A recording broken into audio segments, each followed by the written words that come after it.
इन खबर यूपी में आप सबका स्वागत है। मैं हूं हसीन अहमद। आज हम आपसे बात करने जा रहे हैं कि उत्तर प्रदेश के बारे में नीति आयोग के भूतपूर्व सीईओ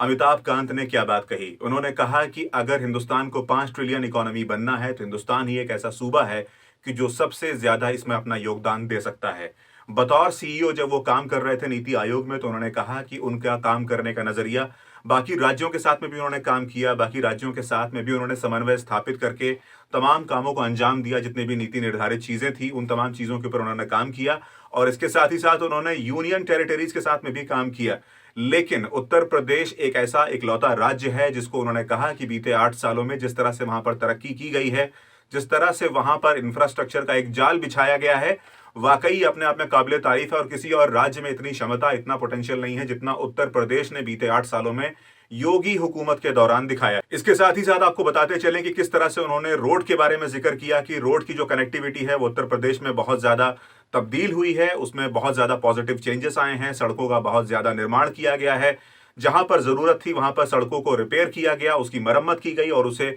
इस्तेमाल के लायक बनाया गया। उसके साथ ही साथ रेल कनेक्टिविटी के लिए उन्होंने बात की कि किस तरह से रेलवे का भी वहां पर बहुत बेहतरीन काम किया जा रहा है। उसके साथ ही साथ एयर कनेक्टिविटी के लिए उन्होंने जिक्र किया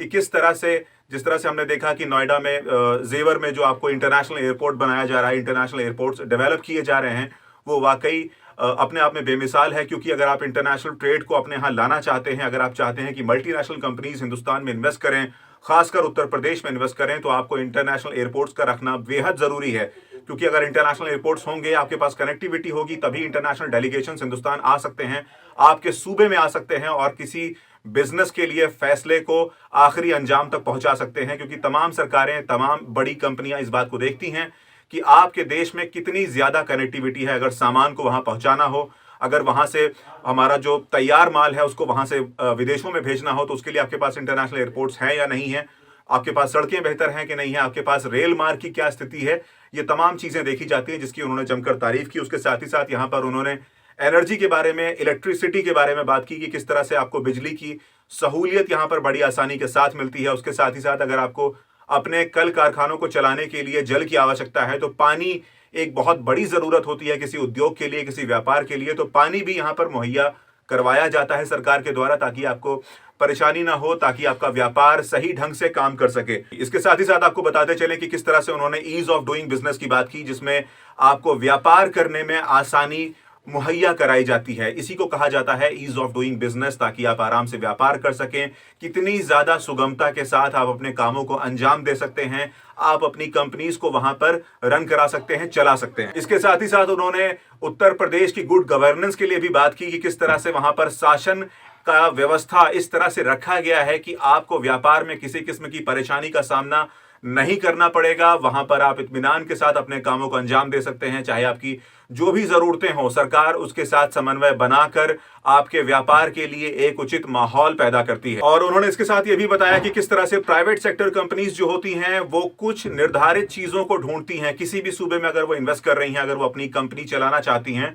तो वो कुछ मिनिमम जरूरतें हैं, कुछ न्यूनतम ऐसी जरूरतें हैं जिसको वो ढूंढती है कि अगर वो चीजें पूरी हो जाती हैं तो वहां पर निवेश किया जा सकता है, वहां पर कंपनी चलाई जा सकती है। इन जरूरतों के बारे में उन्होंने बताया कि सबसे पहले किसी कंपनी को पूर्वानुमान की बात की जाती है, भविष्य की वांछनीयता की बात की जाती है कि वहां पर भविष्य स्टेबल है या नहीं है। भविष्य बहुत ज्यादा अगर अनस्टेबल है, अगर वहां पर स्थिरता नहीं है, तो वहां पर कोई बड़ी कंपनी अपना व्यापार करने से बचती है। उसके साथ ही साथ नीतियों में, सरकार की नीतियों में एक स्थिरता होनी चाहिए। अगर वहां पर हर रोज नई नीतियां बदली जाएंगी, नीतियों में किसी तरह का कोई परिवर्तन किया जाएगा, तो इससे कंपनियां इससे डरती हैं। कंपनियां ऐसे इलाकों से, ऐसे सूबों से बचती हैं जहां पर नीतियां लगातार बदलती रहती हैं। उसके साथ ही साथ ईज ऑफ डूइंग की टेक टू, उसके साथ ही साथ उन्होंने ईज ऑफ डूइंग बिजनेस की बात की कि आप वहां पर व्यापार की सुगमता वहां पर मुहैया है या नहीं। और चौथी पॉइंट की उन्होंने बात की इंफ्रास्ट्रक्चर। अगर वहां पर आपको मूलभूत जो भी आपको इंफ्रास्ट्रक्चर की रिक्वायरमेंट है, अगर वहां पर आपको मुहैया है, अगर आपको मिल जाता है,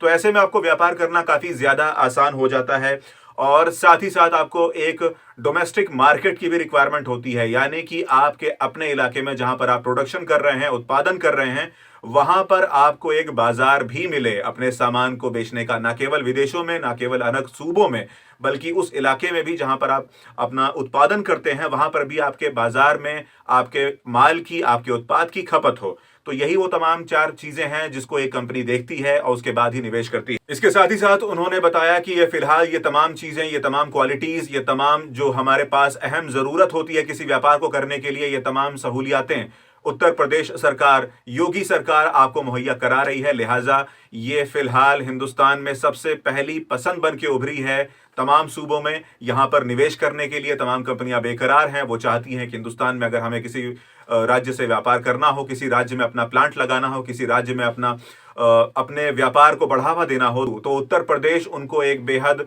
कामयाब रास्ता दिखाई देता है अपने व्यापार को आगे बढ़ाने के लिए। इसके साथ ही साथ आपको बताते चलें कि किस तरह से उन्होंने जिक्र किया इस बात का कि जेवर इंटरनेशनल एयरपोर्ट जो बन रहा है उससे कितना ज्यादा फायदा होने वाला है, क्योंकि वहां पर एक डेडिकेटेड फ्राइट कॉरिडोर भी बनेगा जिससे कि सामान की आवाजाही काफी आसानी के साथ हो सकती है। इस बात को करते हुए उन्होंने एक बात और बताई कि किस तरह से पहले लखनऊ की यात्रा करने के दौरान घंटों उन्हें गाड़ी में गड्ढों के बीच में सफर करने पे मजबूर होना पड़ता था, कितनी मुश्किल के साथ वो सफर को अंजाम दे पाते थे, बड़ी मुश्किल से लखनऊ पहुंचते थे, और चीजें कितनी ज्यादा बदली हैं बीते 8 सालों में कि नज़ारे एकदम बदल चुके हैं। आपको सड़कें एकदम आरामदायक मिलेंगी, आपको किसी किस्म की परेशानी नहीं होगी, सड़कों पर गड्ढे नहीं हैं, जहां पर कोई समस्या थी उसकी मरम्मत की गई, और तमाम तकनीकियों का इस्तेमाल करते हुए राज्य को आगे बढ़ने के लिए, राज्य के विकास के लिए बहुत बेहतरीन काम किया गया। इसके साथ ही साथ आपको बताते चलें कि किस तरह से ग्लोबल इन्वेस्टमेंट समिट 11 से 12 फरवरी को आयोजित होने जा रहा है उत्तर प्रदेश में, जिसके लिए योगी जी ने होटल सेंट्रम लखनऊ में